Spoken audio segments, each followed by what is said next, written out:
So guys, আজকে হচ্ছে মঙ্গলবার, বরমশাই ছুটি, সেই জন্য বরমশাই বললো চ দুজনে মিলে বেরিয়ে পড়ি। আজকে আসছি দিদির বাড়ি হাওড়া, ইছাপুরের কাছে। তো ওখানে অনেক দিনই আসা হয়নি, আগে খুব আসতাম। যেই থেকে জামাইবাবু ওরকম হয়ে গেছে সেই থেকে খুব একটা আসা হয়নি, নিজেদের মন থেকে আর মনে হয় না যে যাই। বাড়িতে আসলে না খুব ফাঁকা লাগে।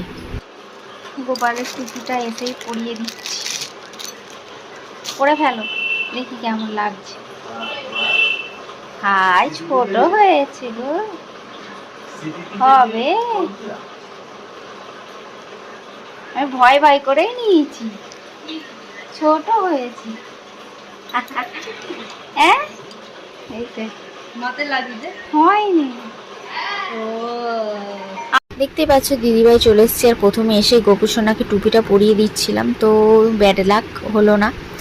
দেখি যদি সম্ভব হয় আমায় আবার একটা কিনে দেব বড় দেখে, কারণ আন্দাজে কেনা তো বুঝতে পারছি না। আমাকে